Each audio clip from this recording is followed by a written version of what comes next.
Thank you to all the state broadcast associations who helped us get this together, this important topic of covering suicide. We're going to be joined today by Dr. Dan Reidenberg. Dr. Dan Reidenberg is a friend of journalists everywhere and helps journalists cover this important topic. Dr. Dan is the executive director of SAVE, which is Suicide Awareness Voices of Education, a national nonprofit agency working to prevent suicide and help suicide providers, and also help journalists cover this issue. He's a therapist in private practice and forensic psychology, a person who practices but also teaches.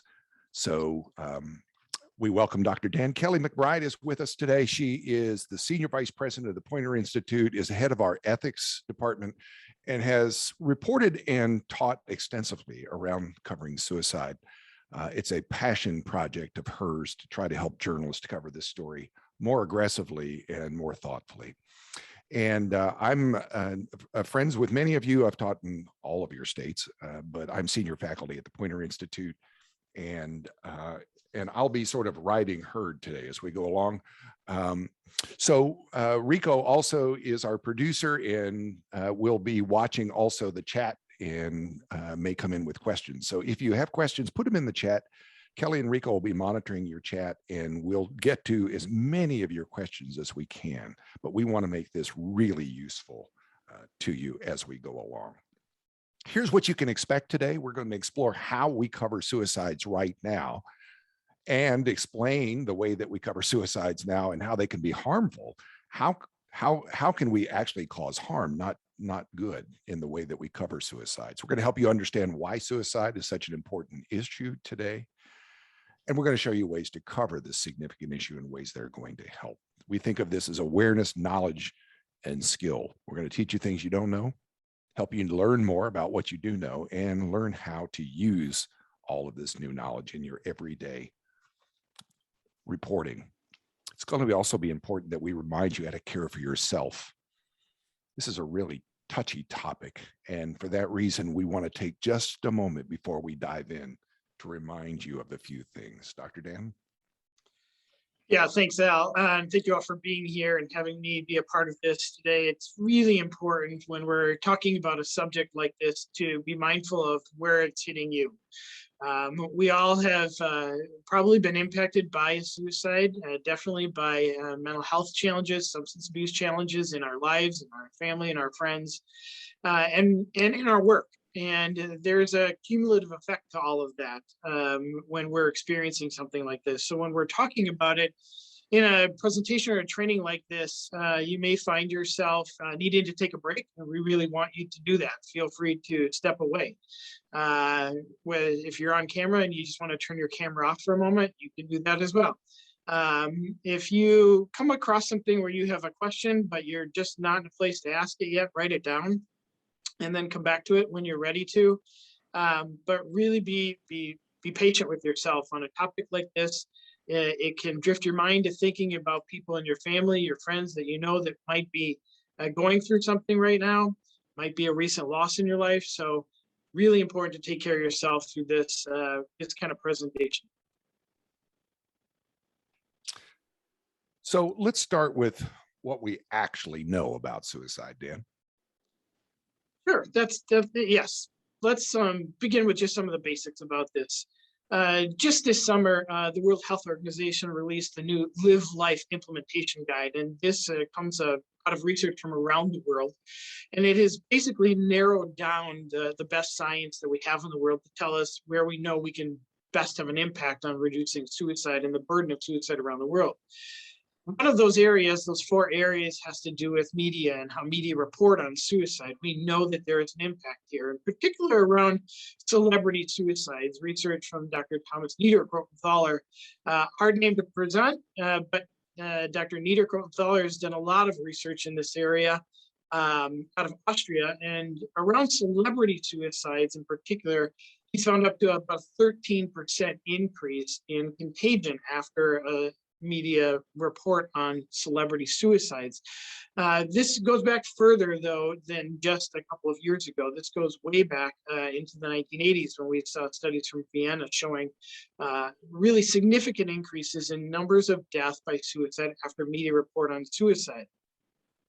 Many of you have probably heard about the Werther effect. That is this copycat or contagion effect around suicides. Dr. Anita Kronenthaler actually coined a few years ago what's called the Papageno effect. And the Papageno effect is the opposite. What it says is that any stories that include something about help seeking, something about mastery over crisis, coping skills, and how people have survived or gotten through difficult situations, actually seems to have the opposite effect than the Werther effect. Stories demonstrating help seeking actually reduce the risk of suicide or reduce the risk of contagion. And we're seeing in some places, this is relatively new in the last few years that this has come about, we've seen increases in people reaching out for help after those kinds of media stories are out there. So we know that the media plays a really important role in not just around contagion, but shaping public opinion, changing attitudes, knowledge about suicide, obviously, but also behaviors. And this is what we find really, really important in this conversation. So this is brand new information from the World Health Organization that's been kind of culled down into these areas. So we know that celebrity deaths, any deaths that happen in public spaces, those things really increase contagion. And we know that we can change that by reporting differently. Kelly, what do we know about how people kill themselves? Well, most people who die by suicide die with a gun. 50% of them are firearm deaths. That's followed up by, if you want to keep going, Al, suffocation, which is primarily hanging, poisoning or deliberate drug overdose. And then you have two other categories. The other category in some form of like self-cutting injury is the smallest group. Yeah, and there's more people die by suicide by gun than die by homicide, by all homicide in the United States. So the numbers show us that when you look at what we cover around suicide as journalists, we actually, by nature of the choices that we make, we often miss the picture. So Al, you've done a little bit of work into the type of suicide that we most often cover. And what'd you find? Well, being an old broadcaster, they fall into a lot of pretty predictable buckets that all of our participants will know very, very well. First of all, when you cover a murder-suicide, and it's always astonishing to me anytime, if you just Google murder-suicide and then hit news, to see how many murder-suicides there are every day in America. So these, just a couple of days ago, Houston and Ohio and all over the place, right? Michigan, these are all just all in one day. And very often we don't think that about the fact that we're covering suicide when we cover murder-suicide. We think, well, we're covering a murder. Oh, and by the way, the murderer killed himself. Well, you're actually covering suicide too. And it's important that you remember what you're covering when you cover, sadly, the routine stories of the day, which often include murder, suicide. Remember, 9/11 with the hijackers was not only a hijacking that killed a bunch of people, it was also suicide. It was a suicide flight for those hijackers. You're covering suicide. Also, when suicide involves a celebrity, I mean, these are probably the highest profile ones, right? The ones with movie stars or celebrities of some sort or another. We cover these widely, and I think our antenna really go up when we're covering celebrity suicides. But during the pandemic, we've covered suicide quite a bit, particularly involving healthcare workers like Dr. Lorna Breen. They really did make it into the news because we have a lot of compassion around healthcare workers. We want to make sure they're taking care of themselves and that we're taking care of them. And so it's shocking to us when a healthcare worker takes their own life. And we're going to talk some about how, when you cover these kinds of stories, how to do so thoughtfully. We're not saying don't cover them, but we're saying cover them thoughtfully so that you first don't cause additional harm, but second, can actually add to understanding and better healthcare, mental health care. When suicide's connected to a topical issue like COVID, sometimes we end up with headlines like this out of Milwaukee County, for example, particularly having to do with teens who were, sequestered from each other last year during the pandemic and so on. And so there was a suggestion that suicides might go up, that they are related to teen depression and so on. Lots of stories like this all over the country. Tampa Bay teens anxious and depressed. Social media deserves blame. You probably saw that story even this week, that Facebook was being blamed for some of it.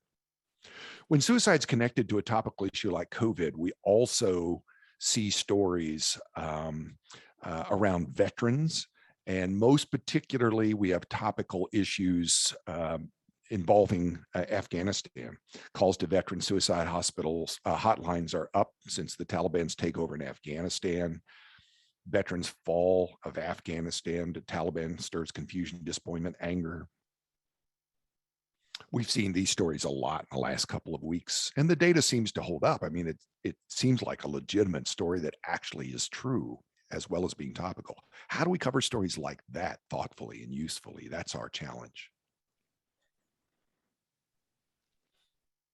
Yeah. And then there's this issue of suicide clusters. When one suicide seems to lead to many. I think this is, Kelly, probably the most difficult story of all, trying to make sense of suicide clusters. Right. And our goal here today is to understand that every time we make a choice around whether to cover a story, we also have to make choices about how we cover the story. And often the choices around how we cover the story lead to a cumulative effect of the stories that we choose. And the problem with this is that without us as journalists intending to contribute to misinforming the public, we are actually doing that. We are, when you look at so Dr. Dan and I actually got together more than a decade ago because he had some proposals for journalists around how to cover suicide better so that we could minimize the negative effects that we were having, and we might maximize some of the positive effects like he mentioned. And so I started looking at well, what is the cumulative effect? What are some of those negative impacts? And so we're going to go through a couple of those. I'm going to describe the negative impact, the negative story, the negative information that we create. And by negative, I mean false. And Dr. Dan is going to talk about what the truth is and how we might get at that truth a little bit better. So we often, when we tell a story about suicide, we often create the impression that suicide is rare, that it doesn't happen very often. And in choosing to tell a story, we'll say, we are choosing this because it is so shockingly rare, when in fact, it is not rare at all, is it, Dan?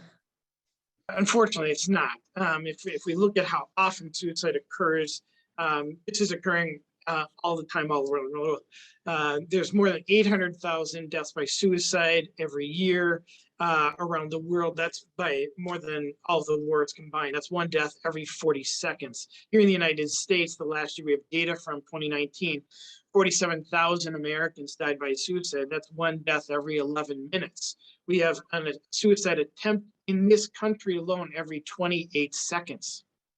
What that tells us, and some of those numbers can be a little more shocking in the sense that, as you mentioned earlier, Kelly, we have more deaths by suicide than by homicide. It's twice that number. We have more deaths by suicide than deaths by breast cancer, by DWIs.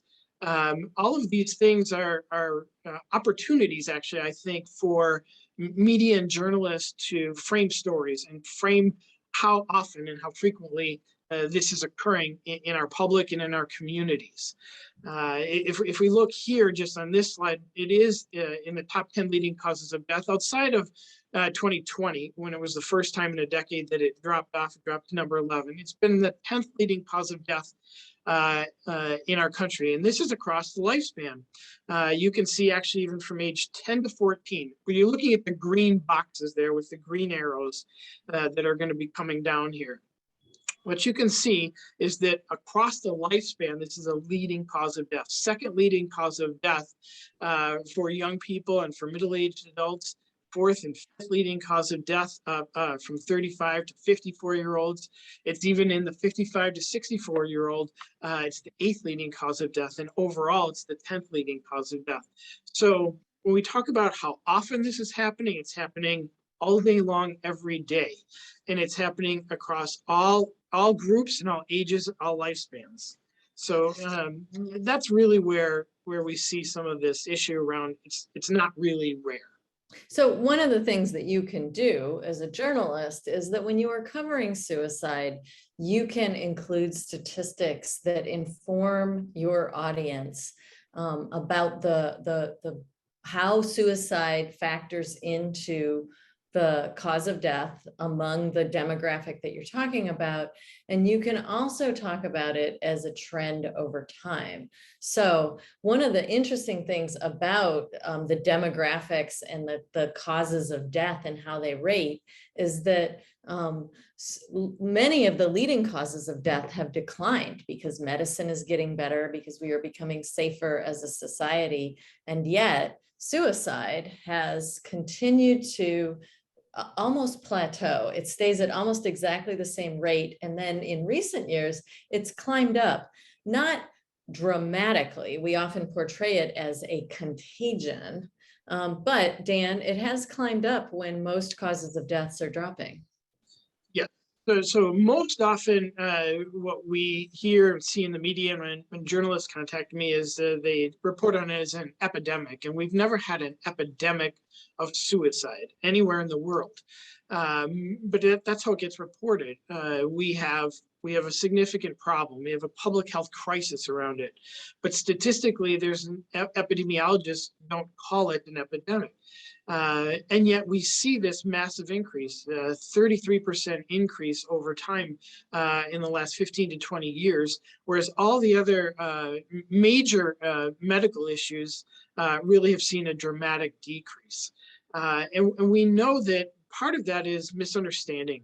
Part of it is that the public doesn't still want to talk about it in a way that is open and out. So part of it is around medical examiners and coroners and how they code and classify things. But regardless of all of that, we've still seen this dramatic increase in number of deaths by suicide, while all other medical things seem to be on the decline.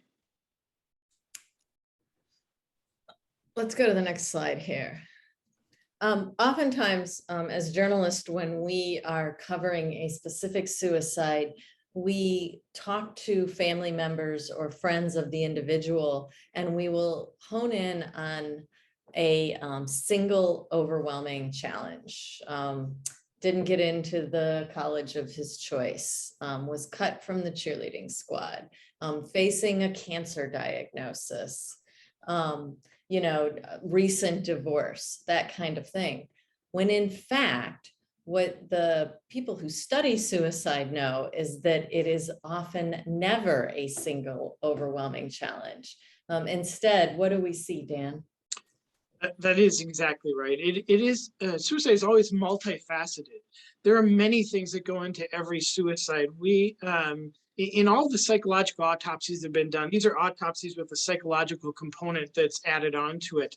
What we see is that there might be a baseline of a mental health or a substance abuse issue, but there are also many other things that go into a suicide. It could be an economic issue, so financial, it could be a job issue, occupationally, it could be a relationship issue, and often it's multiple things like that.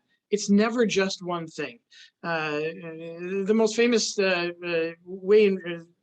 funny way in which we talk about this is that people often report on a suicide of a young person, a teenager, as being because of a breakup of a relationship. And what I tell people all the time is if we all died by suicide because of a breakup of a relationship, we'd all be gone. And for me, I'd be gone multiple times over.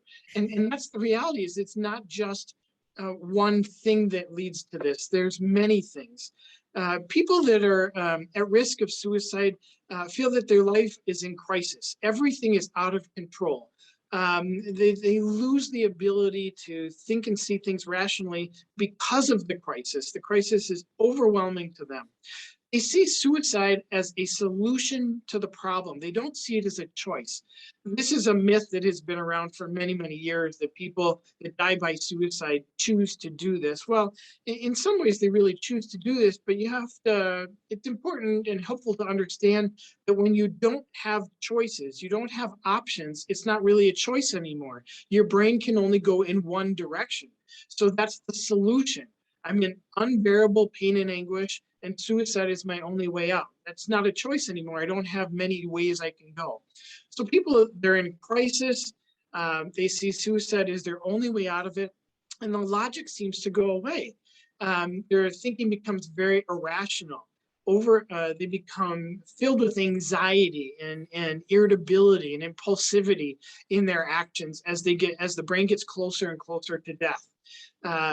They even if they leave notes, and not many people leave notes, about 20 or 25% of people leave a suicide note. And sometimes when you read the notes, it seems very logical. Here, do this with this, and I'm sorry about this, and this is where I want to be buried. That seems logical. And yet you keep reading it and you don't understand, why would they be gone? Why would they have died? Whatever their crisis was at the moment, we could have gotten them through that if they just would have talked to us. And that's where the logic seems to escape their brains. They can't see anything beyond death as their only way out of it. And these, all of these things you see here on the screen, I see as again, opportunities, not only for journalists to ask questions when they're interviewing people that are involved, whether it's family or friends, or experts that they're talking to for expert opinion. What was going on in their life? What were the things that were happening? How long had these things been happening for the person? Because oftentimes we don't see somebody just wake up one morning and say, I'm going to die by suicide. There are things that lead up to it. And that's where we can start to pull together pieces of the story of the crisis that was building, that they might have attempted before, or they might have looked for a way to die, or they might have communicated their intent somehow. Asking those questions and finding those things out help the public understand suicide better. Yeah, and keep in mind, because later on we're going to share with you some best practices around covering suicide that will reduce contagion. The reason that those best practices are really important is because, as you've seen in this slide, in the previous slides, a substantial amount of people are ideating suicide at any particular moment, right? Which means that they are operating in this sort of diminished capacity. And so these people are in your audience. And when you cover suicide well, you give them pathways to get out of these patterns of thinking. But when you cover suicide badly, you give them pathways that drive them further into this type of thinking. So you want to talk about ideation a little bit, Dan? Yeah, the important piece in this particular slide is to show that we have a lot of people along this continuum. If you look, that there's about 10 million people, 10 million Americans at any one time that have a thought about suicide, but it gets much smaller in terms of how we get to those who actually die by suicide. You might have 3 million that might plan to take their life. About 1 million, just over 1 million, will actually attempt suicide. And again, about 48,000 dying by suicide. What that tells us is that we have a lot of people that think about this, and yet still a lot to plan and attempt. But most people don't die by suicide. So that logic is, as somebody kind of goes along that continuum from being well to being ill to being in crisis to being in danger at risk, that's where the thoughts go to actions. And when we see those people at the very end of that continuum dying by suicide, these are opportunities as well, places where we can intervene and where we can help the public understand early on. The more we can get people to understand and know that people do think about suicide, it doesn't have to mean that it's going to end up in a suicide, But if we catch that early, if we can identify those times and those people and those places, we can get them to resources, we are going to save lives. That's one of the ways in which media really has an opportunity to change behaviors. We have a question from Amber, who points out that there are certain demographics that have a higher rate of suicide. The Native American population is one of them. And she says, she's asking, when you report on suicide within that community, is there any, are there any best practices that we should be aware of within that community that'll be specific, that won't be the general best practices that we'll get to in just a moment? I would say yes. I would say we want to be mindful of the culture and what that culture pays attention to. So for example, in the Native American community, land and earth and water, all of those things, we want to address those things.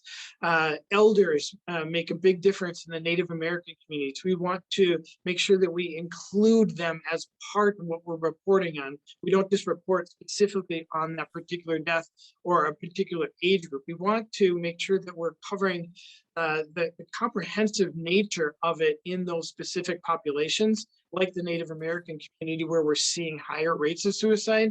There are other pieces. Substance abuse is a much bigger issue. Access to care is a much bigger issue in the Native American communities. So it's addressing the things that are culturally hitting them, that are leading down that pathway to increased risk of those people that we're losing in those communities, that we want to address. As we still want to, as you mentioned, we still want to cover the best practices about not being sensational or dramatic, things like that we're going to get to in a moment. But we definitely want to address the things that are specific to that particular community. And the other communities, for example, the Asian community, some communities don't talk about depression. They don't talk about mental health at all. We need to make sure that when we're covering a suicide of somebody in those populations, we're being very sensitive to the language that we're using. Those are the ways that we want to do it that's most safe. Yeah, you're welcome. Thanks. Let's jump to the next slide, Al. So here's some very specific guidance, and you will refer to a couple of resources later, but when you are reporting on a specific suicide, avoid attributing that death to a single cause. Instead of saying why, you want to just emphasize the complexity of suicide. And if you don't know the answer, you can talk about what researchers know about suicide as opposed to talking about the very specific death that you're talking about. Yeah, that's exactly right. What's hard for what I think the journalists find hard in this is when we say emphasize the complexity, which is what we do want them to do. We want journalists to convey to the public this is multifaceted, it's complex, it's not simple. A leads to B. There's many pieces to it. Is that journalists are afraid that their audiences are going to be afraid. They're going to say, well, if it's so complex, how am I going to ever understand it? If we can help them understand that there are many things that are complex. We don't need to understand everything about it. We just want people to know that it's not simple and straightforward. Here's an example of that. Well, we've given some already. One thing leads to a death. There are many things that go into it. So the more that we can help people understand that it's not one thing, that multiple things happen at the same time, and break down people's coping skills, break down their ability to handle what they normally would be able to do, that helps the public understand the difficulty in this. And it's not simple and straightforward. Because most people can cope with life's problems. One problem, multiple problems at one time. Most people can get through them. And they find resources for help and support. We have that small number. If you think of those bubbles we just showed on that chart, the 48,000, it's a very, very small fraction. If we think about depression for one moment, because most stories talk about depression as the cause of a suicide. There are about 20 to 25 million Americans that are diagnosed with depression at any one point in time. And the odds ratio of dying with depression by suicide is about 900 to 1. What that tells us is that the majority of people that have depression don't die by suicide. When we look at the numbers that are dying, the 48,000 and about 20 some thousand that are dying with depression, we have a number of different diagnoses. So it's not one single cause, not one single event. It's very complex. And when we talk about risk factors, and warning signs, and protective factors, these are things that can help the public understand that, yes, this is a complex issue, but we have some answers to it. We know there's some warning signs. We know people communicate their intent. They talk about it, or they write about it, or they listen to music about it. We know that they talk about feeling helpless and no sense of purpose. Help them understand there's warning signs and that there's things that they can do to prevent it. Those things can make a big difference, as opposed to stories that we often see where people are saying, well, there weren't any warning signs. The research tells us that about 80 to 85% of the time there actually are warning signs. The trouble is that people that are in a crisis like that don't necessarily communicate those warning signs very clearly. Most people don't come out and say, I'm going to take my life tomorrow at 2 p.m. in this way at this place. They say things like, everybody would be better off without me, or my team would be better off if I wasn't here any longer. There'd be less stress for my family if I wasn't around. So it gets very disguised. So there's this temptation, especially when you are interviewing family members, where they will say there were no warning signs. And the advice that we have is to say they didn't see the warning signs, or they didn't detect warning signs, instead of there were no warning signs, because that's very different. And the reason that this is important is that for people who are thinking about suicide, they may over-identify with a single suggested cause. So when you don't do this, when you avoid attributing it to a single cause, you avoid one of the factors that leads to contagion. All right, let's move on. So, and this is true, right? Contagion is real, right? We know scientifically, when I first started this work, the data was not as strong as it is now. The data has become stronger and stronger and stronger as we go over time. Contagion is real. It is tied very specifically to choices that we make as journalists, of phrasing and information that we include. And if we can avoid that, we can lessen the chances of contagion. Yeah, so just a quick thing on that. So contagion is particularly a sensitive issue for adolescents and what they hear and see in the media and are talked about at home and in schools.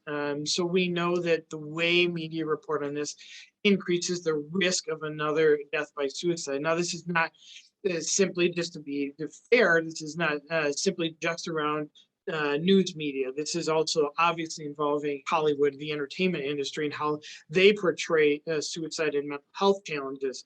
But we know there's some specific things that come up in the best practices for media reporting on suicide that, if they can be avoided, it is a best practice, and it reduces that risk of contagion, which ranges from about 3 to 13%. And typically, just as an interesting point, when we see the greatest number and greatest risk of contagion is about 13 to 17 days after media reports about suicide. You can actually track by day when stories come out, and we see this increase in other deaths, and it's in that time frame, about 13 to 17 days. So we know that some of these next best practices will make a difference in reducing that risk of contagion. And very specifically around contagion, in addition to not assigning a very specific cause, not reporting the means of death. When you can avoid that or minimize it, right? If you really feel like you can't avoid it, and Dan and I don't tell journalists what to do. We try and give them data and information and help them make the best choices based on the story that they're reporting and the audience that they're serving. But when you can avoid reporting the means of death, you can reduce contagion. And conversely, when you report the means of death, you are risking increasing contagion. There is a direct correlation based on the research. So if you cannot describe died by hanging, Kate Spade hung herself with a red Kate Spade branded scarf. The more detail that you include around the means of death, the more likely it is that you will see those numbers go up in your specific audience around copycat kinds of suicides. And we have a really great example that demonstrates this in the next slide here, I think. And it's the Robin Williams piece a little bit later. Yeah. Okay. But yes, you're exactly right, Kelly. When we talk about how someone dies, or where they die, then we see increases in those same kinds of methods, and especially when it's tied to a celebrity death or some high-profile death. Sometimes, for example, we had deaths at the Mall of America here in Bloomington, Minnesota, a suicide death, and there were several in the parking facility, and they were never reported on the media. But when the first one occurred inside the mall, somebody jumped from the fourth story of the mall in the big rotunda. There was tremendous media coverage of that. We started to see other people. Literally the next day, we had people that traveled from other states that went to the Mall of America, to that same location, in an attempt to take their life. So we want to try to minimize anytime you have a high profile death by suicide and the method or the location, we want to minimize the details around that as much as possible. When you can't, when there's a specific thing, Kelly, exactly as you said, when you really feel like you have to disclose or include in your story about the method, we recommend that it's embedded a bit later in the story, that it's not the first part of the story, and that there's some context put around it to help minimize how impactful that specific method or location makes a difference for the audience. Yeah, and we're gonna look at some stories in just a bit, and there's other choices that you could make about the type of graphics or B-roll that you might use along with that description. So we'll look at some of those. Let's pop to the next slide, Al. Dan, let me ask you a quick question before we go on about location. Is it true that there are locations that are more of a magnet than others? So, for example, the Golden Gate Bridge, Las Vegas, in Hawaii, there's a hillside where people tend to kill themselves. I mean, is there truth to that? That there are magnet kind of places, iconic? Yes, they are. They're hotspots. You mentioned several. There's around the world. In Japan, there's a suicide forest where people go, and that gets reported on that they went to that particular place. We do have those, and then and there are several bridges around the country, other buildings where people will go to, and some of that, when the media reports on that, builds that and perpetuates that as a particular place. Why is that attractive to people? First of all, they feel, specifically with the Golden Gate Bridge, there's this myth, this belief that they're going to get to see heaven as they're falling through the skyline and through looking out, particularly for high places like that, if it's a beautiful, serene scene. Some it's because if people are struggling with suicidal thinking, and somebody has been successful, we don't like to use that word successful around death by suicide, but when they've completed a suicide at a particular location, they feel pretty confident they're actually going to die as well. So if somebody has jumped from a very high place and they know somebody else died, they're pretty likely that they're going to die as well. So that drives them and propels them to that particular place, whereas they might not know for sure that the method they were thinking of would successfully complete it. Thank you. So we've got some additional guidance here. We keep getting stuck on this slide here. Nope, this is this is a new one. Yeah. So glorifying the individual is something else that that is a mistake that we tend to make as journalists. And as a storyteller, I totally get the impulse to do this, right? One of the reasons that you might be compelled to do a story about somebody who died by suicide is because they seemed so unlikely to be that person, right? A doctor, a really successful person in your community. And when we glorify them, we hold them up, we literally put them on a pedestal and make them seem like a saint, we increase contagion. Why is that, Dan? It is because those that are struggling often have struggles with their identity, and they want to be remembered the same way. They want to be identified in the same way as somebody that is seen as a hero. They feel that connection will get them the same kinds of things, and it may in fact get them their own media coverage. And it is one of the illogical thought processes that goes through their mind as they think about if I take my life, what's going to happen for me and how am I going to be seen? It's that piece you had mentioned a little bit earlier about over-identifying with somebody who died by suicide. And that's where we talk about some of the ways in which we describe them and how many details we give them. But we don't want them to be seen as a hero for taking their life. And sometimes we see that in relationships where somebody dies and they lose a partner, a long-term partner to a terminal illness, and then their partner dies by suicide. And we've seen stories where they report them as almost this hero for their unending, enduring love for the other person. They went together so that they could go at the same time. We don't want that to be portrayed that way because it increases risk of contagion.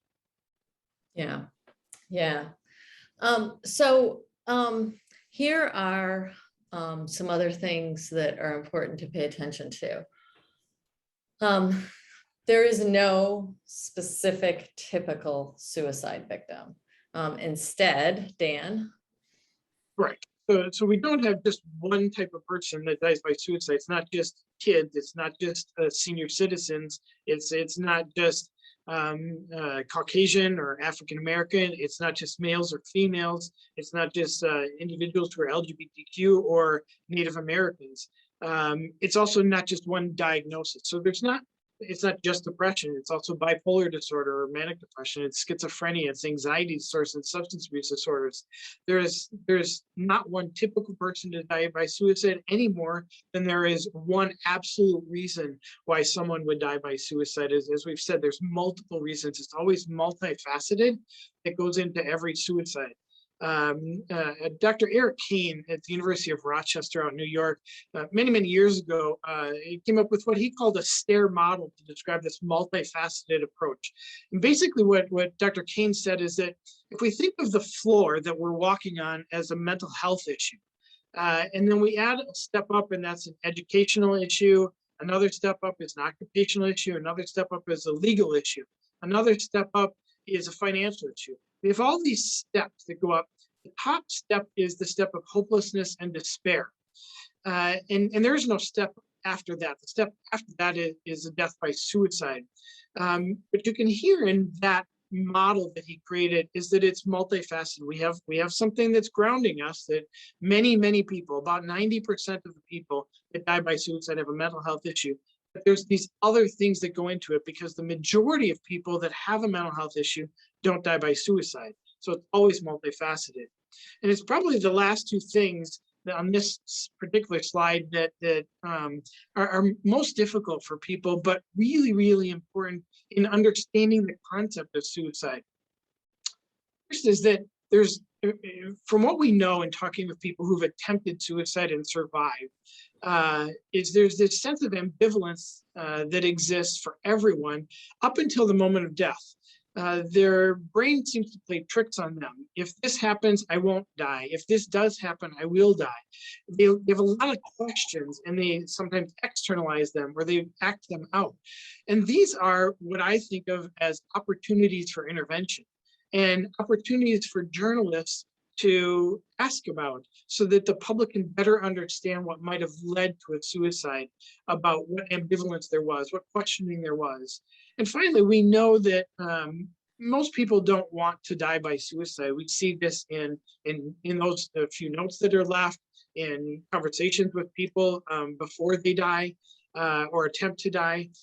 They don't really want to die. What they want is the pain to go away. It is unbearable, unending pain and anguish that they can't get rid of, and they just want the pain to go away. And they will tell you that they don't want to die, but if they can't get the pain to go away, they don't know any other way to deal with it.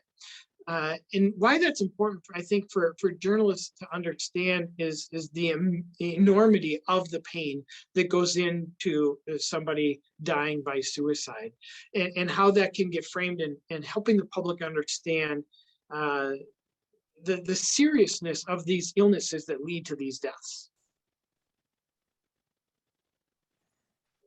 All right, let's move to this slide. So we, so Dan created this really great set of best practices for journalists.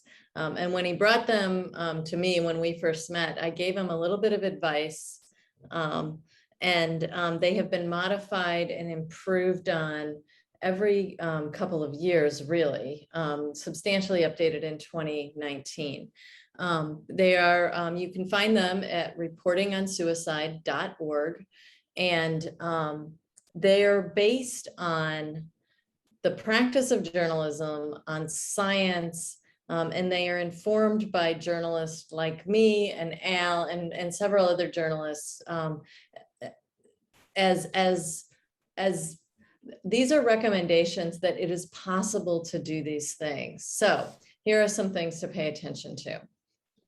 Instead of describing the method and the location of the suicide, report that the person died by suicide, but keep the information vague. Instead of, let's go to this next one.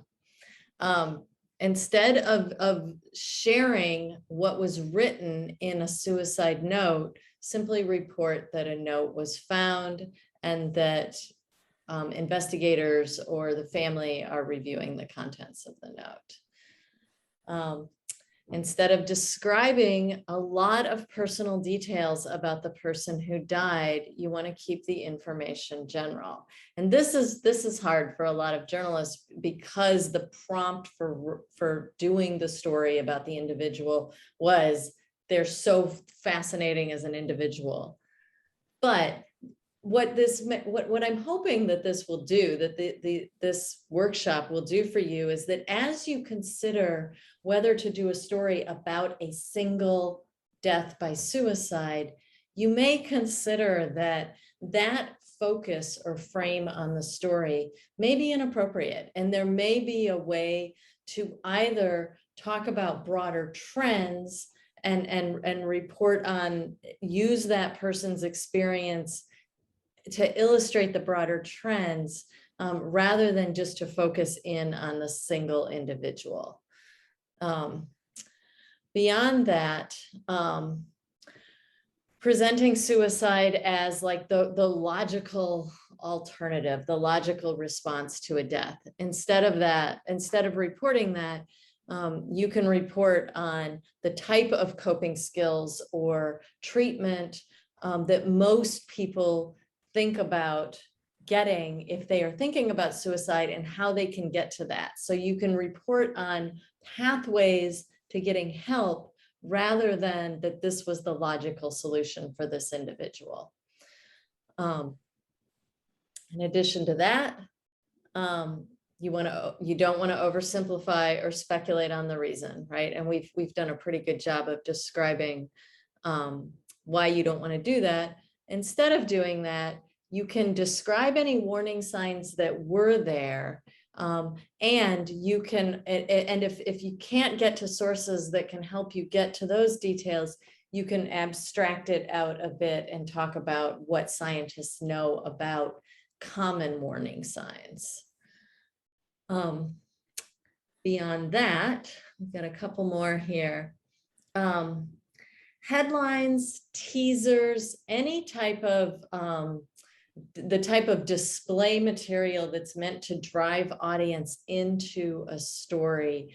You want to make sure that you aren't using sensational information in those those materials. And instead, you may include facts, you may include language, and a lot of this is really counterintuitive, right? Because we're trained to be really grabby and catchy in our social material, in the teasers, and any type of display text that we might use on a web-based article. But these are some of the traps that we fall into as journalists that we want to avoid. Let's keep going here. Glamorizing or romanticizing the suicide itself or the individual. And we'll show you a couple of examples of this in just a bit. Beyond that, overstating the problem. It's not skyrocketing. It's not an epidemic. It is increasing. It's on the rise. And then finally, the placement of a story is something that we have a lot of control over, right? Does this go in the A block, or do we drop the story down? Do we repeat if you're on a 24-hour channel, how often are you going to repeat the story over and over again? If you're dealing with students or student media, where are they going to put it? What type of social are you going to do around the story? You want to put the story in its proper place, and often that is not at the top. Here's an example of one that different choices were made. So Dan, we saw with Robin Williams' death, almost everybody gave really high placement to this story. They did. Not only was it a front page, front cover for everybody, first thing in a newscast, and it was repeated over time. Obviously, Robin Williams, a major celebrity around the world. But when you see that the method was included and very specific information about the method that came out from the coroner, what you can see very clearly on the next slide is something that is shocking to most people. When we look at Robin Williams' death by suicide, which was in August of 2014. If you look at the Augusts, 2 years before or even 2 years after that, what you will see is that there was a statistically significant increase in the number of deaths by suicide. What's almost more shocking and more frightening is that the deaths by suicide not only increased, but the method was the exact same method that Robin Williams used. Now, if we look at all the other time periods and the other methods of death, we never see the same numbers of death, or definitely not the same methods of death.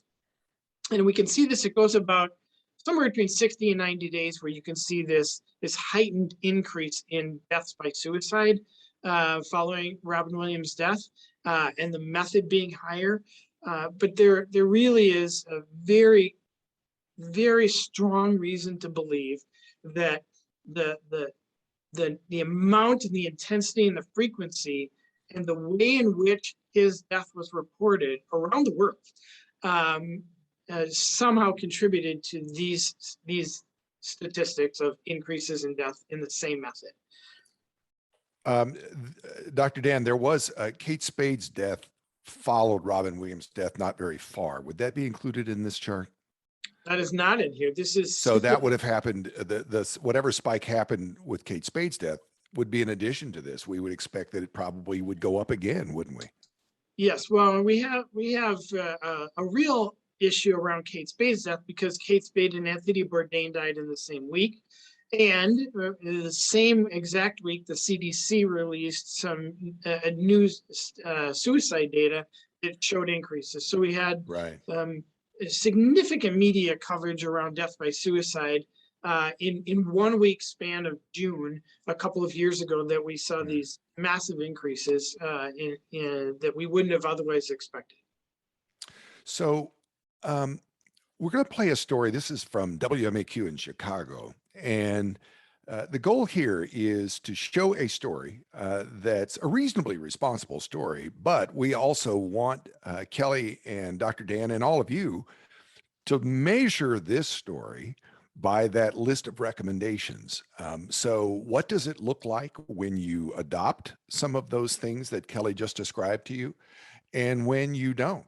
And so we'll play this piece. It's about a minute and a half, and it's from WMAQ. It's a daily turn piece, just like anything that most of you would cover. And let's see how they did, what they did well, and then what they could do better. Here we go. The Chicago Police Department mourns the loss of a high-ranking officer. Deputy Chief Dion Boyd was a 30-year veteran of the police department, and he took his own life just weeks after being promoted.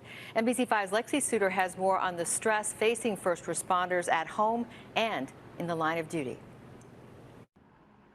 A long line of squad cars flashing their lights, escorting this lone ambulance to the medical examiner's office. The body of Deputy Chief Dion Boyd inside. Not again. Former CPD officer turned psychologist Dr. Carrie Steiner has seen this site too many times. She tells NBC5 she's received an increase of calls recently from officers struggling with the mounting pressure felt daily. Officers are feeling totally overwhelmed at work, and so when they come home, they're hoping for that soft place to land, but there's still life happening. The 30-year veteran held various positions on the force, and he had just been promoted 2 weeks ago to Deputy Chief of Criminal Networks. There's really no way to convey or express the magnitude of this loss. Many lives will be forever changed from this moment on, and Deputy Chief Boyd's presence will be greatly missed. Mayor Lori Lightfoot tweeting out her condolences tonight, writing in part, "The city has a fundamental obligation to support each of you, and over the coming weeks, we will be taking steps to bolster our support network so that every first responder understands that help is available. That help, Dr. Steiner says, has to be a priority." They're missing that mental health aspect, that if you're having officers work 12-hour days for 3 weeks in a row without any days off, how is that going to be helpful? And so we have to find some balance about officer wellness in all of these situations. We've linked several resources for officers, really for anybody who needs a little help. That information is on our website at NBCChicago.com. Reporting downtown tonight, Lexi Suter, NBC5 News. So how'd she do? So she didn't name the means of death. And she didn't do a lot of glorification of the individual who died. So she made some really good choices in there. The one thing that I wish she would have done is included, especially from the psychologist, what it looks like to reach out and get help. Like, instead of just saying we have to support our law enforcement community, to describe how people can reach out and what that looks like, to make it a little more concrete. I think she also, the one negative that I would say is there's a direct connection between the stress of the job and the death by suicide, when we know it's multifaceted. Dan, if you'd had the edit pen, what would you have edited in or out on this piece? Really, the piece that Kelly was just mentioning is the blame piece that was included in that piece. It's never good to put blame on anyone or anything when it comes to a suicide. And the other thing that I might have wanted to temper was that there were a couple of times when she mentioned the promotion as potentially. This leaves the audience going, well, was it the promotion? Was it the added stress? They were already under stress, and now the department did this to him, and he had no way out of that as contributing to the cause. It leaves you wondering because it was repeated. So I would have maybe cut back that to one of those statements. It was helpful to try to provide some context around it, but those would be the two biggest things. I would also give them a lot of credit for the language that was used. They never said committed. We know that that's one of the sensitive language issues. We don't want to say committed suicide. We want to say. Why is that a problem, by the way? Yeah, it's very difficult for family members and those survivors that are left behind to hear committed, because people commit a sin or they commit a crime, and to think that they committed suicide puts them in that same bucket. So we suggest language like died by suicide or took their life, which is how they did it in the story. So they do get a lot of credit for that, because it does make a difference for the family. I recently heard somebody say chose suicide, which seemed jarring to me. What's your reaction when I say that? Chose suicide. Yes. So for me, it goes back to the piece about solution versus a choice. And when someone's mind is not working properly, they don't actively choose to take their life. As a matter of fact, it's really hard for us to die by suicide. We're hardwired by our DNA to fight or flight when something is creating distress for our system. So for us to think that we overcome that takes a lot, actually. And we don't choose it because we don't have choices. I wanted to offer one other thought about this story. The headline is "The Department Mourns," and while that's true, I'm sure it might even be more useful if the story, instead of focusing on mourning, also focused on whether the department has done all that it says it's done in supporting officers, whether there's a trend in officers taking their own lives, and whether there's more to know here. It's easy for a mayor or a police chief to say we're offering support, but it's quite another thing if that support is unavailable, or if people are looked down upon, if they take advantage of the support, and so on. So it's a deeper dive, to be sure, but probably a more useful one. So it's just something to think about. If it's a broken system story, almost always it's more useful. Yep. Kelly, let's keep moving on to The Chicago Police to more sort of false narratives, the stories that we tend to gravitate to most often falsely. Yeah, so this one I see repeated all the time, and that is that teens are more vulnerable to die by suicide. You saw in the incidents that it is the second cause of death for both of the demographics of teenagers, but there's a very specific reason for that, and that is because teens don't die by other things, right? Like, and so suicide then becomes a higher incidence. But when you're talking about the rate per 100,000, we're actually more likely to see suicides in a different demographic, right, Dan? That's correct. If we look across the way the government breaks down the data into age groups, we see that older adults, senior citizens, make up 16% of the population, but about 20% of the suicides. So again, thinking of that 47,511 number, they're about 20% of that. Middle-aged adults make up about a quarter of the population, but we're 35% of the suicides in 2019. It is the youth that makes up the smallest number. Youth 15 to 24 years of age is about 13% of the population and about 12% of the suicides. It's about 6,000. So 6,000, give or take, out of the 47,000 were young people. And yet the public would believe that it's really mostly teens that are dying by suicide when it's mostly middle-aged adults that are dying by suicide. And even when we break it down a little bit more, you can see that, well, we'll get to that slide in a second about the males versus females. But if you look across time, as Al had mentioned earlier, and Kelly had talked about in terms of this not being an epidemic or skyrocketing, you can see that really it's been very stable over the last 20 years. Yep, go back to the next slide.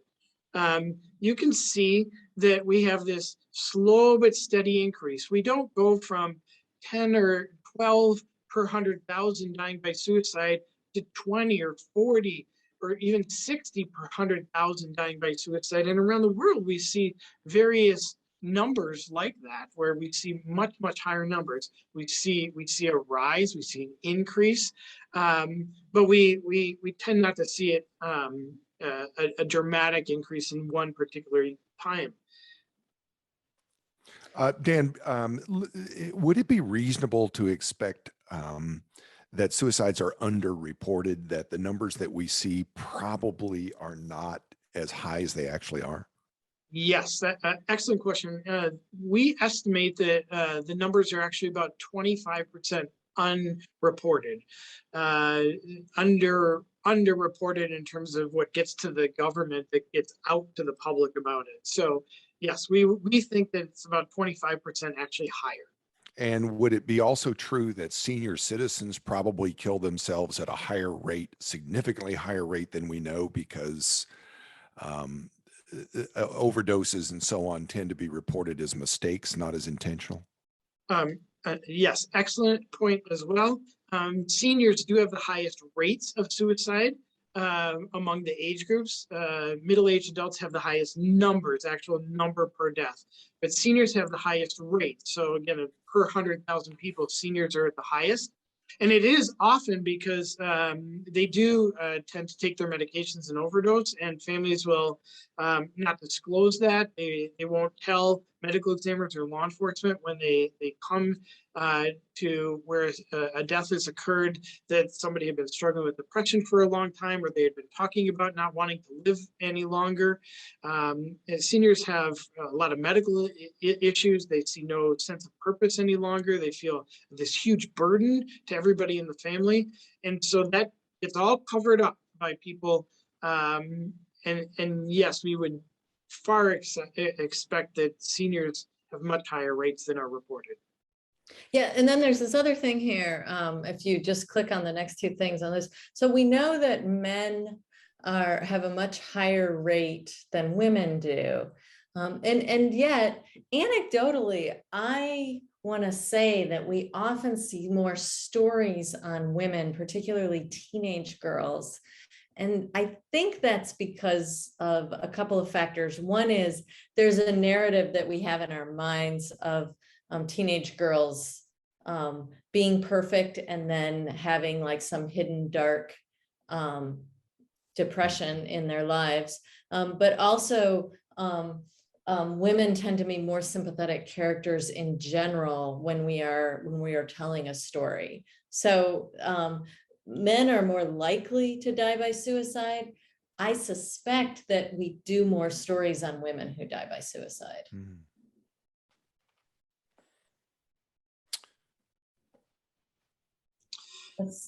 And this actually just really shows you the numbers that males die more often than do females. Is about 3 to 4 times as often, but females attempt suicide 3 times as often as males do.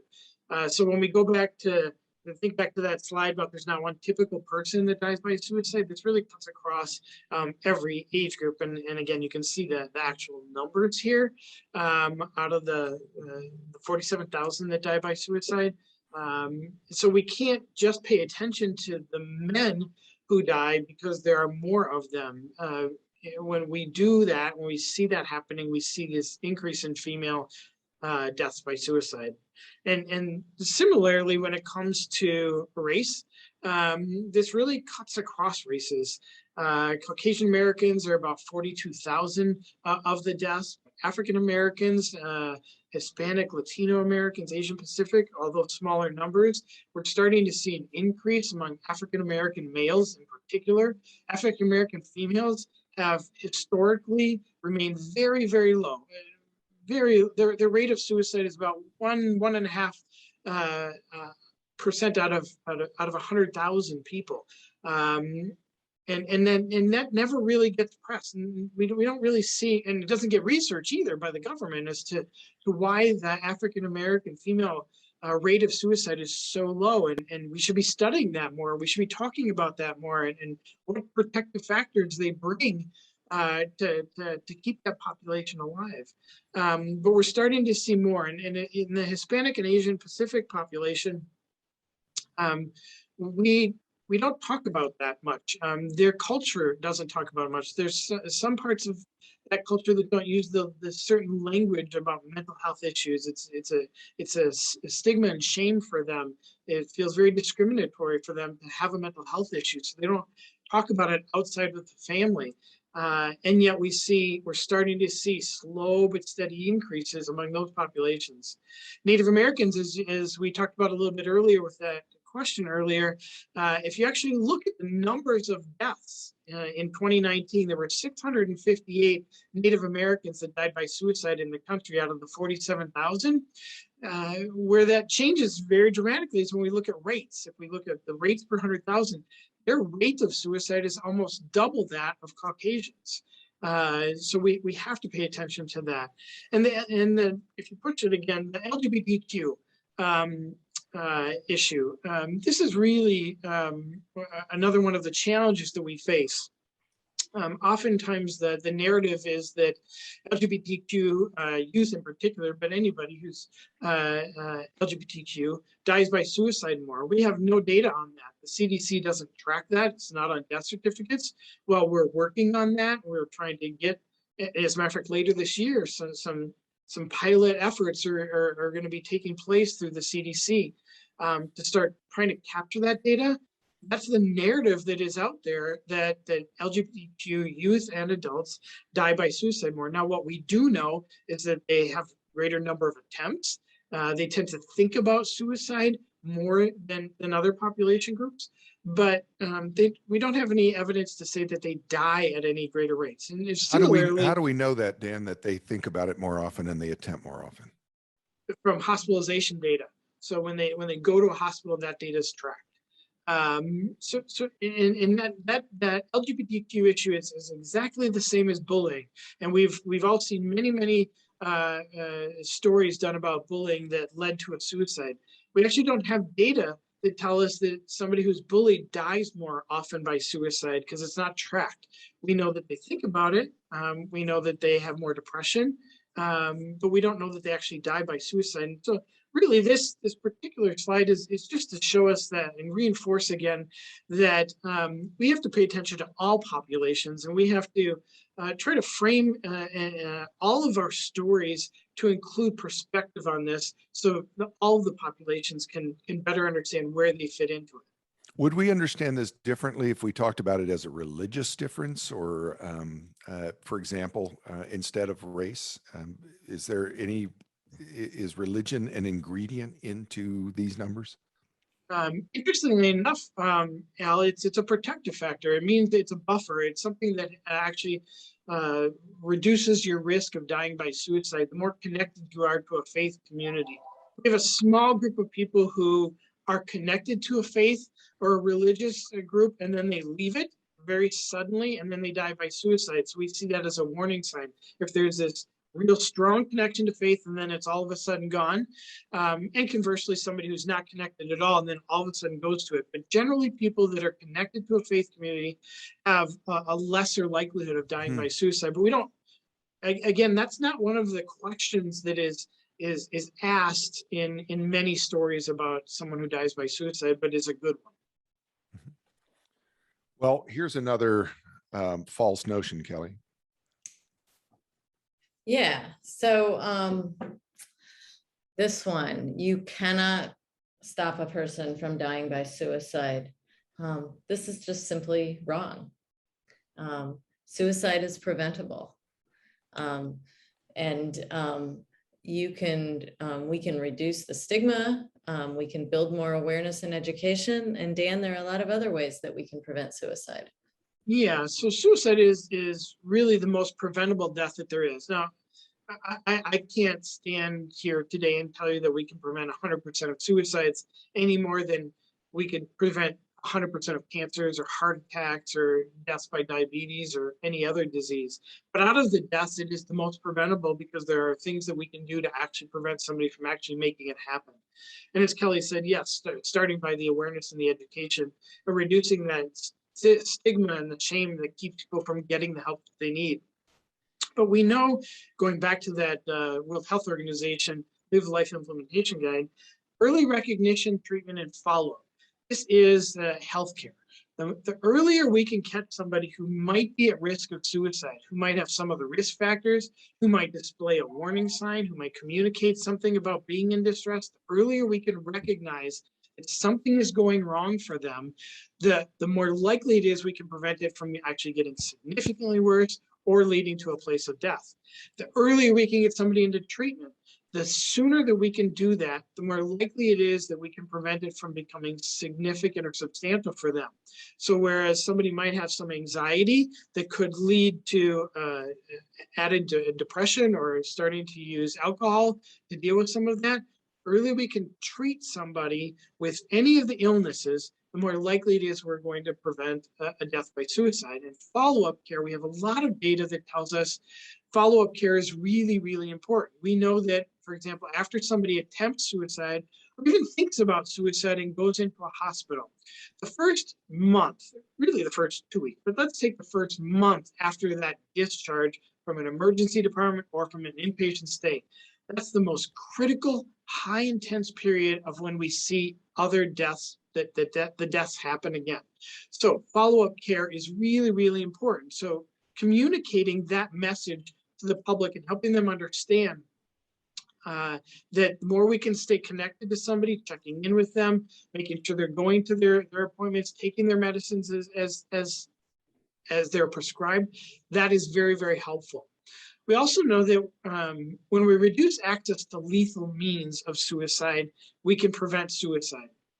At the very end, so as people kind of slip down this continuum towards suicide, and they start thinking about planning how they might take their life, they've got to look for a way to do that.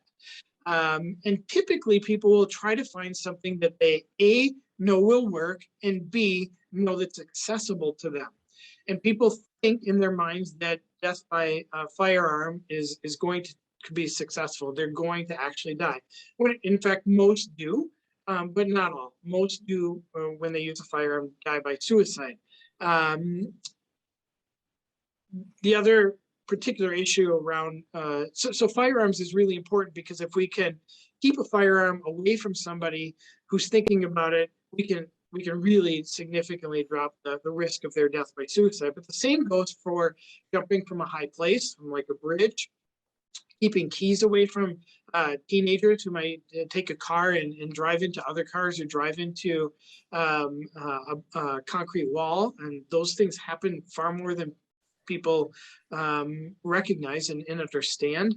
Ropes and cords and poisons and things that are used routinely in homes. Anytime we know somebody's at risk, if we can help the people around them understand that just keeping them away from those lethal methods of dying really gives us a chance at saving somebody's life and getting through the crisis to a place where days, weeks, months, and years later, they can look back and say, I'm really glad that gun wasn't in my nightstand next to me. And finally, the last one on this particular slide is life skills. This is about coping skills, and you saw that a little bit earlier in those best practices. When we see a breakdown of coping skills, ability to, your resilience, bounce back from when a crisis has happened, or when something that's a normal life circumstance, hardship in your life has faced you. How can you get through that? How can you communicate better? How can you deal with conflict and resolution better? How can you deal with distress in different ways? The more we can help the public understand how to develop and enhance life skills, we can prevent suicides. And all of these things can be framed and talked about and communicated in a story about a suicide. We can talk about where these things broke down and what can be done differently. That's where, really as journalists, you have this great opportunity to change the narrative and not just make it about the grief and the mourning and the pain and the loss and the confusion about what happened and we didn't see things. We can talk about those things in some way and try to be responsible about how we do that. We can also add in some of these components, and it gives hope to people. And anytime we infuse any kind of message of hope and help and resiliency, we see less deaths by suicide.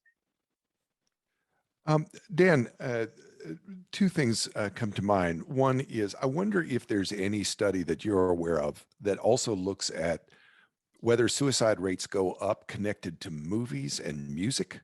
I often hear people say, the music that these kids today, the music instills the notion that suicide is an option. And movies often include, I can think of probably 5 or 6 scenes right off the top of my head where people kill themselves in a movie. Do you know of any connection between these? there is, in fact, a connection between movies and how suicide is portrayed. And television shows, probably the most current and the most significant one recently was with Netflix and 13 Reasons Why in season 1, when Hannah died by suicide. I just have to be fully transparent. I was the consultant for Netflix on that, so I have to be careful about what I say. But what I can say about it is that had they followed the best practices, we wouldn't have seen the subsequent deaths of suicide that we did around the world. In fact, not only did we see deaths by suicide increase like we did with Robin Williams, I talked with a father in New Jersey whose daughter died by suicide in the same way, dressed in the same exact outfit that Hannah was wearing in that scene. So we do know that there is this connection for how it's portrayed. And it's why we recently, there was a release of a new set of best practices for people in the entertainment industry, because people do really overly connect with characters. As a reporter, and I suspect a number of the reporters on the conversation today have covered what we call suicide by cop, where the person doesn't take their own life, but forces someone to do that. That's pretty common, yes? Unfortunately, yes, and becoming more common. As a matter of fact, in California really is where just a few years ago, this really started to flourish, where we had a chief say no longer is he going to have his officers go to those scenes because there was too much risk, and he felt that a scene where somebody was threatening to take their own life. Correct. And what was going to happen is an officer was going to be confronted, was going to have to discharge their firearm. They were going to put the officer at risk of mental health challenge, post-traumatic stress disorder. They were going to have to be on leave. The reputational risk to the department for taking the life of somebody who was mentally ill. And he made a very conscious choice, and this was in the LA Times, it was in many papers across the country, about his conscious choice on this. I was interviewed many times about this. And it's a challenging situation because we still need law enforcement to be able to respond to those scenes. What we know now, and we know more about, is that if they can respond with mental health professionals, social workers, or therapists that can go with them or meet them there, that they can have the conversations with people, we reduce that risk of there being a death by cop happening, because it is really traumatic for everybody that's involved when that occurs. But we do have people that they feel like they need somebody else to actually make their death happen. So they threaten it with law enforcement. Kelly, I wanted to ask you a question as our not only resident suicide coverage expert at Poynter, but also our head ethics expert. One of the tough parts of covering a suicide is when somebody leaves a letter behind, some sort of manifesto or letter, and it mentions other people. What's your guideline on whether to use anything out of that letter, particularly if it's a prominent person, and particularly when they're talking about someone else? I mean, so the general guideline that I offer is to mention that a letter exists, but to not report any of the contents of the letter.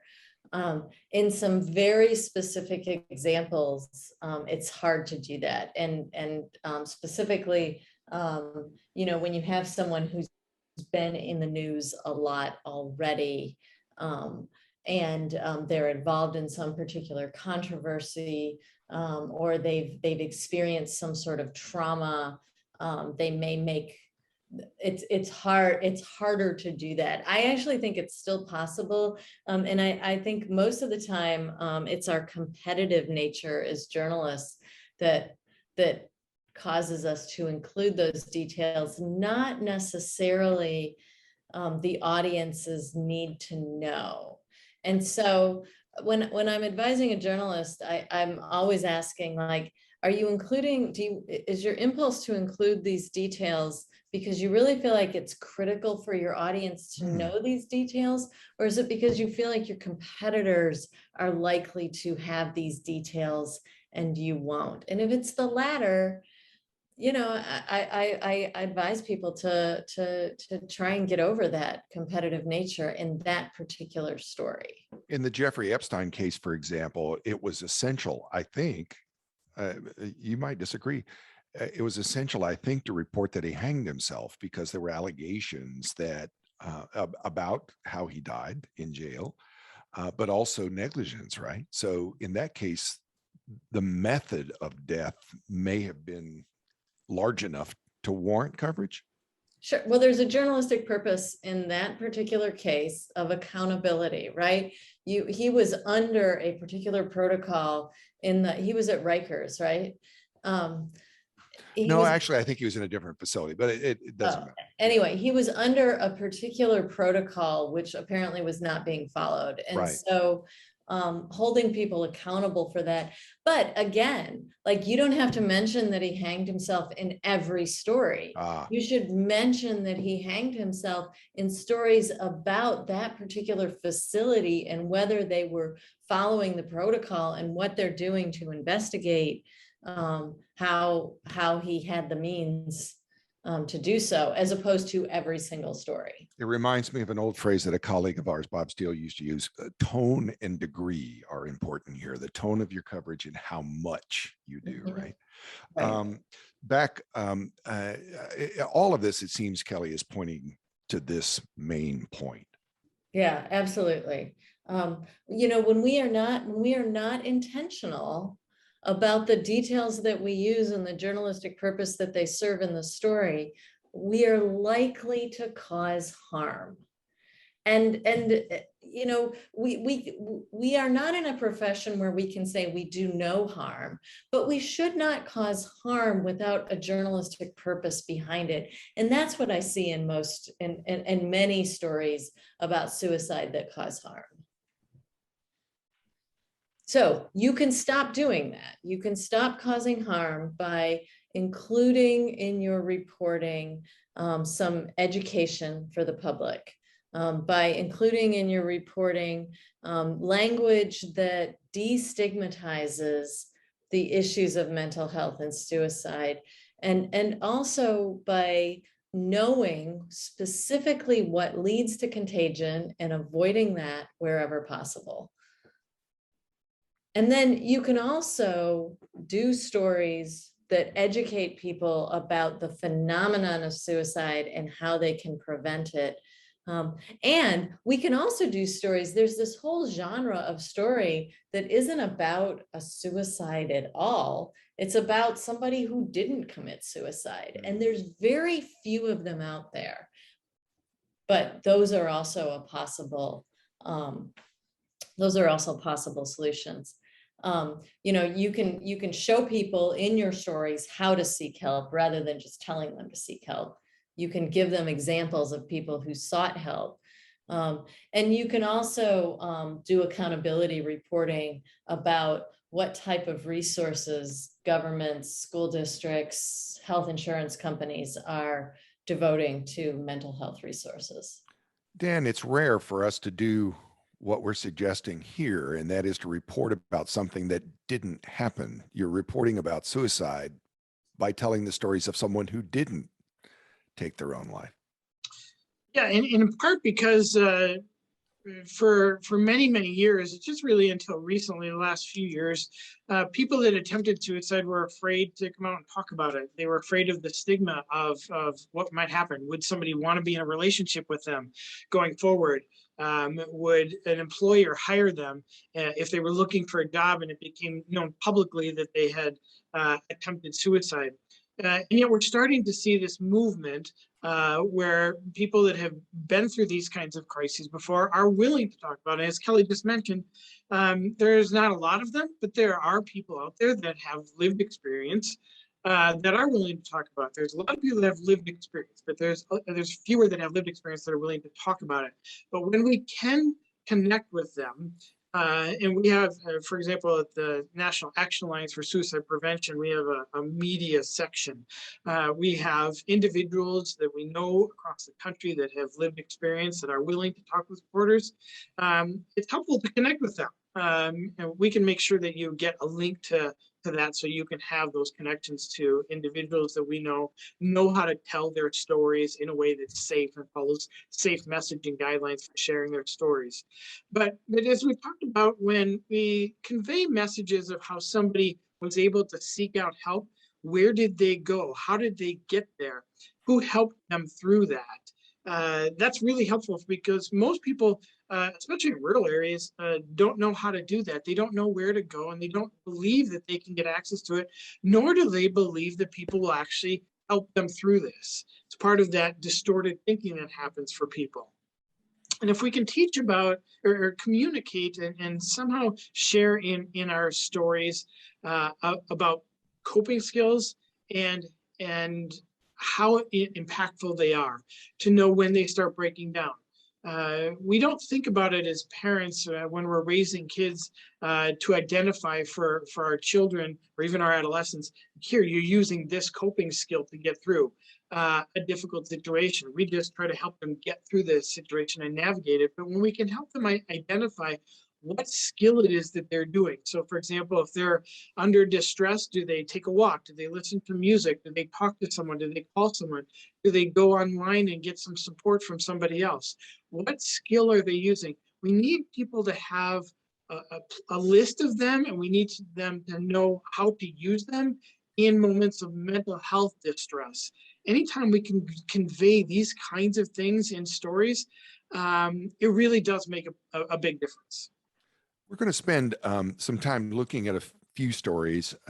And again, at the end of them, let's talk some about what works and what, if anything, we would recommend changing. This piece is from an old friend of mine named Chad Nelson. You journalists probably know him as the marvelous photojournalist and editor from KARE 11 in Minneapolis. He was the first ever editor of the year and photographer of the year, NPPA editor of the year and photographer of the year in the same year. Let's take a look at this. This is Chad Nelson from KARE 11. 2017, more firefighters died by suicide than in the line of duty. They are among the first to run towards danger, to risk their lives to save others. But there are times firefighters and other first responders need help too. Tonight, photojournalist Chad Nelson shares the struggle and some new hope. I met him at Wild Mountain Ski Area. He was the local ambulance, and I was injured pretty severely there. We joked about it for years later that he rescued me. I loved his yearning for public service. He wanted to help. We were together 14 years. It went far too quickly.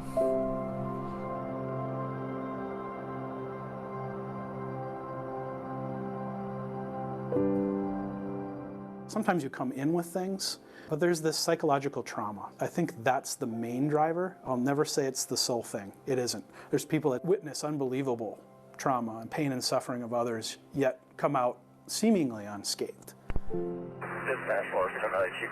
Maybe you get repeated calls to the same people over and over. It's called compassion fatigue. These repetitive things, the traumas from people you identify with, or you identify to your family, or it's the big things, the 35W bridge.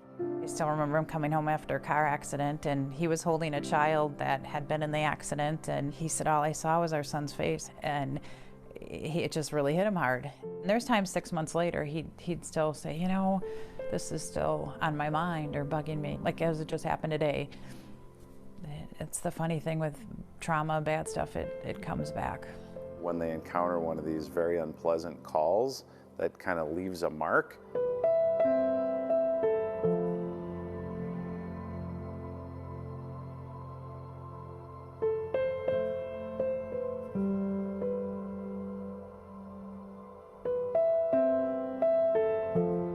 What we're trying to do with MnFire is not only support it and react when it happens, but also very, very importantly, is be proactively providing education, prevention, and support and research and stop it from happening. It's like fire prevention is a much better strategy than fire response. Welcome everyone, and thanks for your interest and your dedication to the cause. This is a very important mission. We know that changing the culture matters.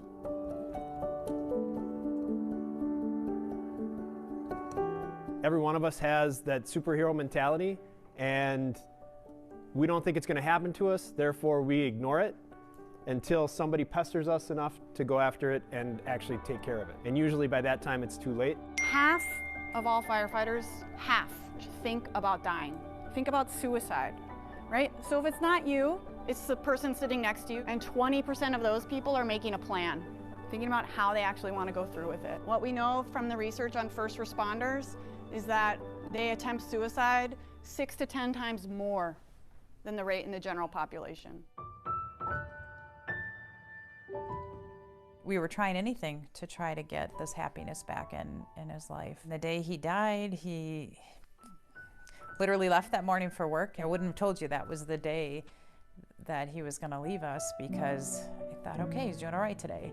And I hear a knock at the door, still not even thinking anything. And as soon as I saw the cop and the look on her face, I even said to her, I said, something's wrong. And she says, yeah, why don't you sit down?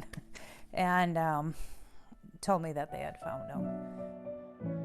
Hardest thing you have to tell your kids is, you know, your dad's not coming back. We need people to understand that getting help when you have psychological trauma is important. If I'm helping you, I have to be healthy. I need to make sure I'm okay. And I think that's just my duty as a responder.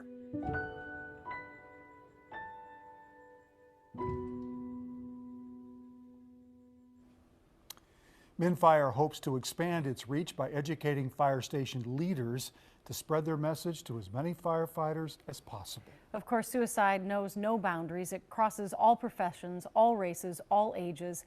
And we're going to spend the next several Wednesday nights pulling back the curtain on this very difficult subject. And we have a number of resources. They are effective resources. You can find them right now on KARE11.com/Road to Hope. Now here's a look at a story you'll see all new. So one of the things I think might be useful for you to know, and I've written about this with Chad Nelson, the photographer editor of this project, is this is a real passion project of his. His brother suffers from mental illness, and it's a really big issue for Chad that he's trying to make a difference in. And so he's done a number of these kinds of stories having to do with people who struggle with mental health issues and so on. And I think that's a really good thing for you to think about. The other thing that strikes me about this story is it talks about first responders having a suicide rate significantly higher than the general public.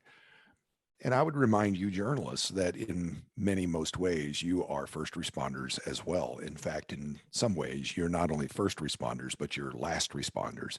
You're there when it unfolds, and you're there longer than the firefighters and the police officers. So when you are watching this story about prevention and self-care, my hope is you're also taking better care of yourself and increasing your own self-awareness. Dan and Kelly, what went well? What would you change about this piece from an expert suicide prevention and journalist point of view? I mean, what went well is this is a story about a specific population and about what they're trying to do. And they humanize the story really well, but they also include a lot of context. And I just think they did a great job with that. If I could change, I would change two things if I could. One is the music. I feel like it's a bit emotionally manipulative, and I think that perpetuates the stigma that's associated with it. When we put the stigma music underneath it, we sort of cue people, hey, there's a stigma here, and I think that's unnecessary. The other thing that I would change is I wish that either instead of leading with the firefighter who died by suicide, or in addition to that story, I wish that there was a firefighter who had been in a moment of darkness and found his way out, and he was telling that story, because I think that would be more instructive. Yeah, very good. I've thought a lot about this issue of music and production, slow-mo, the slow dissolves in and out and so on. All of those things add emotion, and they make the story more, I'll use the word impactful. This is one of those rare, unusual moments in journalism when we know how to increase emotion and even impact, but the lighter touch is usually the wiser touch. And I'll actually show you an example of such a thing in just a few moments, which is basically a bunch of sound bites with very little production, and yet it still makes a strong point. Dan, you want to weigh in on this one? Sure. And thank you for sharing that. That's from my hometown, and was a great story. I would agree exactly with Kelly. I wouldn't disagree on any of the points that she made. For me, if it could have just opened with the story about what they were doing rather than it being about him and embedding him into the story and the narrative, I would have liked that differently, just the arrangement of the story. But I loved how they did that. They interspersed him throughout. So this wasn't really a story about this one individual's death by suicide. It was used to amplify what was going on. I love that they talked about died by suicide. I like that they used credible information and data in a way to help convey what's really important for people to know, and they framed it in perspective of other things that they were addressing. I loved that the family knew that he was struggling, and that was conveyed. It wasn't as if this was out of the blue, even though it was out of the blue for that morning for her when they showed up. I think that helped people understand that perspective on it a little bit better. But really, overall, they did a fantastic job. And if I could just weigh in on one other thing that you had mentioned, Al, about being first responders, because I think that's really, really important. I've worked with a number of journalists who are the people that actually convey the message that somebody that they're talking to or interviewing died by suicide. Sometimes they don't even know. They have more information than others might have. And so they have to convey that message. And most of us in our lives don't tell somebody else about somebody's death. That is, the law enforcement does that. Medical examiners might do things like that. But we don't tend to do that. And that's a really hard thing for a journalist to be in that position where they're the ones that are giving the death notification. And so taking care of themselves, watching that trauma unfold for those people that they might be interviewing is really, really significant. And I think you're right in that they have to take care of themselves too. Kelly and Dan, I'm going to call an audible here. Let's move on to talking about language. You both have mentioned this some, and there may even be questions about what words, what phrases are more appropriate than others. So guide us through this one, Kelly. Yeah, I mean, and we've mentioned this several times, but this is where it's really important to pay attention to your scripts. Stick to your scripts, not go off script if you're the anchor and you're reading, and be precise, right? Epidemic is actually a really imprecise term anyway, because it means something that wasn't expected and it was worse than we thought it was. Skyrocketing, increased rapidly. So be really precise in your language. By the way, I happen to be an accidental expert on epidemic because I just researched this last night.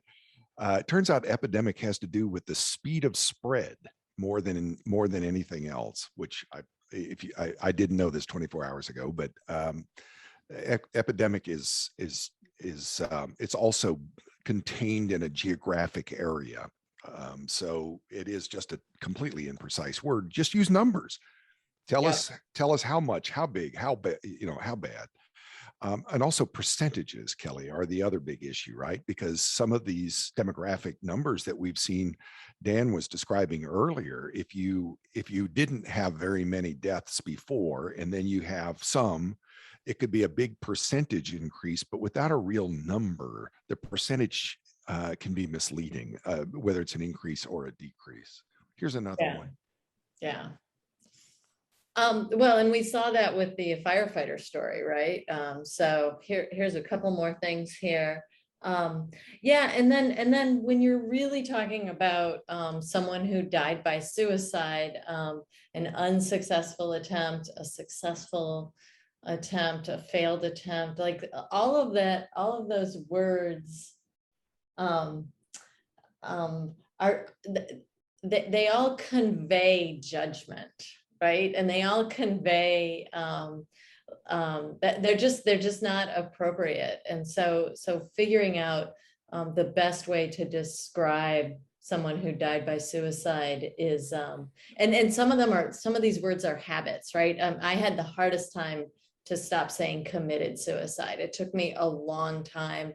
And what's your understanding? Again, Dan tried to explain this one, but it still doesn't quite register for me. What's your understanding of the problem of committed? I mean, really, it's just, it implies, I mean, it's a word that we use around crimes, and it sort of connects suicide to that stigma of a crime, which, I mean, for the Catholics, you know, there used to be a belief that if you died by suicide, if you committed suicide, you weren't going to heaven, right? It's laden with a judgment that prevents people from embracing or understanding the issue in more holistic terms. Yeah, so died by suicide, completed suicide. I mean, I like died by suicide, killed himself. I think that that's the sort of plain language that we talk in. Now, we actually have a tool that you guys are going to explain that people might give a try. Yeah, this tool is so cool. And you can, and Al, if you just want to run the demo while we're doing this, you can, on reportingonsuicide.org, you can find this tool. Sorry. And when you put a script in or any text and run the tool, it will identify problematic language. So this is so much better than doubting yourself all the time. And it will tell you why the language is problematic. It will suggest alternatives, and it will even suggest things that are missing from your story. Like there's no reference here to how people can get help. So the robots are getting way better than they used to be, right? Like, and this is literally a bot, and it can, and it works really well. I was so skeptical that they would be able to build this. So let me explain how easy this was to use. I just took, this is a piece off of Inside Edition. I took the story, I ran it through one of those voice to text translators. 30 seconds later, I had a complete transcription of the story about Anthony Bourdain's death. And then I just pasted it in, and it analyzed the text of the story. Now, obviously, you broadcasters, if it's your story, cut, paste, drop it in, and it won't be foolproof. It doesn't absolve you of your editorial decision making, but it might find things you hadn't thought about. One of the things I found that it doesn't detect in broadcast stories that it does do a much more complete job in text stories and online stories is it can't discern what you're showing. So if, for example, you're showing things in slow motion, if you have music behind it, all those other things, it wouldn't obviously detect that. But the words you use, it's a tool, right? It's a way to put some backup behind your reporting. Yeah, so this tool, just a couple things about it. First of all, it's free. It's free to anybody. There's no cost to it. It's accessible to anybody who wants to use it. Really importantly, no information is kept in the system by Cisco. This is completely done really just to try to help journalists communicate their stories so we don't keep any information anywhere about this. The other thing in here is that, as Al mentioned, when there is something that's done that violates one of the best practices, it tells you that. And then on the right side of the screen there, as you can see, those expand out and it tells you why. It gives you the reasons why. When you include something that is really helpful, it actually gives you credit for that. And it says, this is really great that you did that. This tool we developed last year, and it was based on the best practices for media reporting on suicide. And there were over 1,300 stories that were looked at. And out of the 1,300 stories, there was only 3% adherence rate to the best practices, which is what really led to the development of this. And yet we know that if you use this, there's greater than a 90% accuracy rate with this. Now, it can't tell certain things like exactly like Al just mentioned, slow motion, music. It can't tell images yet. The artificial intelligence hasn't evolved yet enough to that. That will come in time with this. But it struggles with implicit versus explicit blame. That is one of the areas that sometimes is not caught exactly very well yet. But the tool is built such that the more that it gets used, the more it learns. And the more it learns, the better it's going to be. And they'll find this at the bottom of save.org, S-A-V-E, save.org, the website. Yep, you can find it there, and you can find it at reportingonsuicide.org. You just go to scroll to the bottom of that, and it says verify, and it's there for you as well. Good. Kelly, we have one more example that we want to show people a very different way of looking at the story. Right. So Dan talked early on in the session about the Papageno effect. Papageno effect. It's an Italian name. And that basically explained in plain language is that when you see an example of somebody who is in a dark place and they can describe to you how they got out of that dark place, that is reinforcing for people to mimic those behaviors. And so you can, we very rarely do these kind of stories. We had trouble finding them, but this example shows you how resonant they are. So why don't we just roll it, Al? Yeah, this came from the Military Times, which is a journalism organization that covers the military. And we'll sort of deconstruct this at the end of this about what works, but notice the sparseness of the story. Notice what's not there that you're used to seeing in these kinds of stories. I found myself in a pretty dark place for a pretty long period of time. And just feeling sort of trapped in a way, just not knowing exactly what I should do next. I was sort of at my wit's end as to what was my purpose in life. I mean, coming back, the switch was off. It had an impact on all my relationships, all my family relationships. I couldn't even, I was wondering if I ever had grandchildren, could I love them because of, the disconnect. I'd also submitted my work that I did in Iraq for Military Videographer of the Year. And I'm standing there and, all these people, the pinnacle, like, I am the best. I just became the best. I felt absolutely nothing and completely dissatisfied with the whole experience.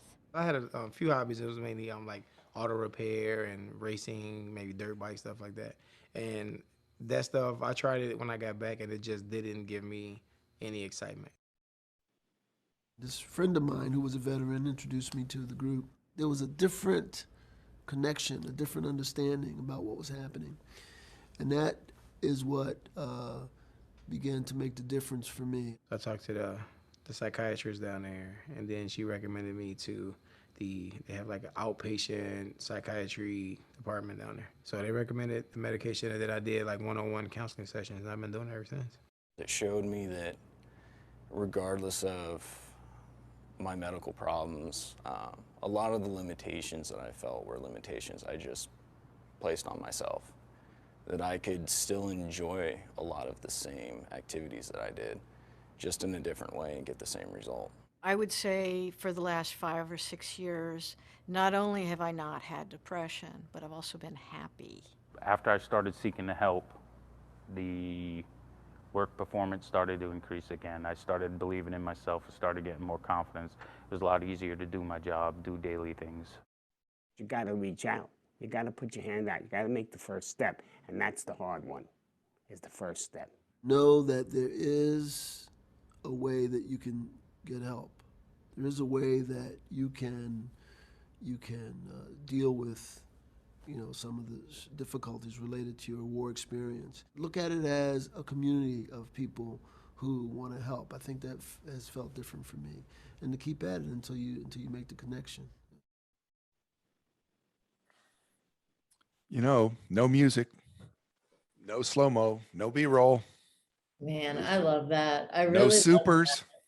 that. And the thing that I love about it is when we tell stories about suicide, they often leave you with the emotion of like horrible things happen. And these are stories about hope. And that just seems to me like so much more needed by our audience is like, could you just show how people find hope in the universe? God, especially now. It's just so different that I think I could argue it would break through because it's so different. We're used to seeing something so very different in our newscasts that when we quiet down, I think it surprises people. We want to make sure that we do as we tell people to do, to point you toward resources. And we'll spend a little more time talking about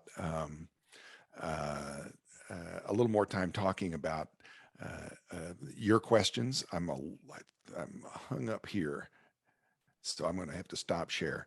The Associated Press style book. Dan, talk a little bit about resources, and we'll also point that up into the chat. Yeah, I can put them in the chat while you talk, Dan. Yeah. Yep. So we not only did we with Kelly create the best practices for media reporting on suicide, but we also created some best practices for reporting on mass shootings. And I know a couple times today came up talking about manifestos or notes and things left behind. And we have a specific recommendation in there, exactly as Kelly had mentioned, is to reference it, but trying to explain it. It's very difficult to explain that and show pictures that come from manifesto. The public doesn't really understand what those pictures might mean. You might see them on TV, you might see them in a newspaper article. So avoiding those things, those are in the recommendations for reporting on mass shootings. We also have reporting recommendations for blogging on suicide. So any other way that you're trying to communicate this topic, we have resources for that as well. So there are many places that you can actually find a set of resources, and you can get these all on reportingonsuicide.org as well. Very good. We've got about 2 minutes left. I'm looking to see if there are any pressing questions here. Yeah, I tried to keep a pretty good tab on that. I think we got to them all in the presentation. All right. So in the minutes that we've got left, I just want to say a couple of quick things. One, we've told you that this will be recorded, and we know that that your newsrooms and your colleagues need to know what you now know. So we obviously urge you to share these things. And we want to say a really big thank you to all of our state broadcast associations. I see Mike Snyder here. I've seen Ohio broadcasters, Alabama broadcasters, and others with us. Kentucky broadcasters, thank you so much for doing this, for making this available to your folks. And our hope is that this is helpful, that you won't shy away from this very difficult subject, but it's an important story, and it's a story that does need your attention. Kelly, last thoughts from you and Dan, and then we're back timing into about a minute here. So quick last thoughts from both of you. Let's start with Dan. Just a big thank you for everybody for listening. This is a tough subject. This is one that you don't cover every day, but when you do cover it, covering it responsibly makes a big difference. And covering it when there isn't a story to report on, but you can create a story that conveys a message of hope and healing and recovery, changes how people will seek out help. And the last thing I would say is, as hard as it is to do, take care of yourself in this. These are tough stories to cover. And they stay with you, especially if you relate to them, if they connect with you personally.